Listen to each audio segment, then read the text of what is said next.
ሰላም ዲስኳችሁ ውድ የእናት ሚዲያ ቤተሰቦች የተለያዩ መረጃዎች ይዘናል። በተለይ ከሰሞኑ በጉራጌ ዞን ስለተገደሉ ሶስት ወጣቶች በተመለከተ የተለያዩ መረጃዎች እናካፍላችኋለን። መቼ ተገደሉ፣ በማንስ ተገደሉ፣ የዞኑ የክልሉ የሰላምና ጸጥታ ቢሮ ኃላፊ ምን አሉ የሚሉትን ሰፋ አድርገን የምናብራራ ነው የሚሆነው። እንግዲህ ግድያው የተፈጠረው ከ13 ቀናት በፊት በማዕከላዊ ኢትዮጵያ ክልል ጉራጌ ዞን አበሽጌ ወረዳ ነው። ተመስገን ጌታቸው፣ ይታገሱ አስግደው እና እንደዚሁም ደግሞ ግዛቸው ግርማ የተባሉ ሶስት ወጣቶች በትራንስፖርት እየተጓዙ በነበረበት ወቅት ከመኪና እንዲወርዱ ተደርገው መገደላቸው የሚገልጽ መረጃዎች ነው የወጡት። መረጃ የወጣው እንግዲህ ከቀናት በኋላ ነው። 13 ቀን በፊት ነው የተገደሉት። ነገር ግን ቆይቶ ነው መረጃው የወጣው ነው የተባለው። እንግዲህ ግድያ የተፈጸመባቸው ፋኖ ናችሁ በሚል ከመኪና በማስወረድ እንደተገደሉ የአካባቢው ነዋሪዎች ይፋ አድርገዋል። በአካባቢው ውጥረት ከነገሰ ውሎ አድሯል የሚሉት የአካባቢው ነዋሪዎች የሚከተሉ በሚሉት አንዳንድ የአካባቢ ነዋሪዎች ላለፉት 6 ዓመታት ገደማ አበሽጌና እንደዚሁም አካባቢው የተረጋጋ ሰላም አልሰፈነበትም ሲሉ እንደዚሁ ይፋ አድርገዋል። 6 ዓመት ሞልቶታል ማለት ነው።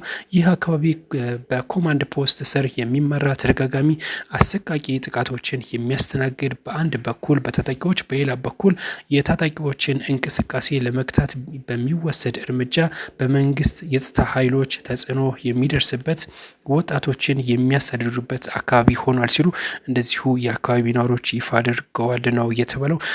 ከሰሞኑ እንግዲህ እነዚህ ወጣቶች የተገደሉት ከመኪና በማስወረድ ነው። ከመኪና ያስወረዷቸው ደግሞ ፋኖ ናችሁ በሚል ነው። እንግዲህ በእነዚህ ወጣቶች ላይ በጸጥታ ኃይሎች መገደልና ግድያው በኋላ የሟቾችን አስክሬን እንዳይነሳ ተብሎ ጅብ እንዲበላው መሆኑ በአካባቢው ማህበረሰብ ዘንድ ከፍተኛ ቁጣን፣ ሐዘንን፣ ስጋትን መፍጠሩም ጭምር የተነገረው አስክሬናቸው ከሌሊቱ 11 ሰዓት አካባቢ በትውልድ ቀያቸው ተጥሎ ማንም እንዳያነሳና እንዳይቀብራቸው ማስጠንቀቂያ ከተሰጠ በኋላ አስክሬናቸው ለጅብ ተጋልጦ እንዲቆይ ሆኗል ሲሉ ከሶስቱ አንዱ ቤተሰቦቹ አንስተው ቀብረውታል ነው የተባለው። እንግዲህ የአንደኛው ማለት ነው ነዋሪው ፋኖ ናቸው ተብለው ከመኪና እንዲወርዱ ከተደረጉ በኋላ በአሰቃቂ ሁኔታ እንደተገደሉም ጭምር የአካባቢው ነዋሪዎች ደጋግመው ይፋ አድርገዋል። ሌላው ምንጭ በበኩላቸው የቱ ቦታ ላይ እርምጃው እንደተፈጸመ በትክክል ባይታወቅም ይህ አሰቃቂ ድርጊት ተፈጽሟል ሲሉ እንደዚሁ ሀሳባቸውን ሰጥተዋል። የተያዙበት ቦታ ከወልቂጤ ወደ ቡታጅራ መንገድ አዣ ወረዳ አገና መሆኑን እንደ አንድ ሰው ገልጸዋል ነው የተባለው። እንግዲህ ቦታው ራሱ እርግጠኛ አይደሉም ነው አንድ መንገደኛ ሲጓዝ አይደለም የተያዙት ያሉት እኚህ አካል ተፈላጊ ናችሁ በሚል የጂፒኤስ ክትትል እየተደረገባችሁ ነበር፣ ወንጀል ሰርተው ሲፈለጉ ቆይተው ሊያመልጡ ሲሉ ነው የተያዙት የሚል ከወረዳው የሰማሁት ነው ሲሉ ገልጿል። ክትትል እየተደረገባቸው መሆኑ ለዞኑ ጸጥታ መዋቅር ተነግሮ እንደዚሁ አክለው ገልጿል። የተያዙበት ቦታ ምንም አይነት እርምጃ እንዳልተወሰደባቸው ከተያዙ ቦታ በመኪና ይዘዋቸው እንደወጡና እርምጃው ሌላ ቦታ እንደተወሰደ ኋላም አስክሬናቸው በትውልድ መንደራቸው ተጥሎ እንደተገኘም ጭምር በርካቶች እንደዚሁ ሀሳብ ሰጥተዋል ነው የተባለው። ከዚህ ጋር በተገናኘ ግን እንግዲህ መረጃ እንደ ወጣው መስኖ የአበሽጌ ወረዳ ፖሊስ አዛዥ፣ የጉራጌ ዞን ሰላምና ጸጥታ ኃላፊ፣ የአበሽጌ ወረዳ ዋና አስተዳዳሪ፣ የማዕከላዊ ኢትዮጵያ ክልል ሰላምና ጸጥታ ቢሮ ምክትል ኃላፊ ስለ ጉዳዩ ለማናገር እጅግ ከፍተኛ የሆነ ጥረት ሲደረግ ቆይቷል። ነገር ግን ምላሽ አልሰጡም ነው የተባለው። የፖሊስ አዛዥ አበሽጌ ወረዳ አስተዳደር በተደጋጋሚ የተደወለላቸው ስልክ አላነሱም ተብሏል።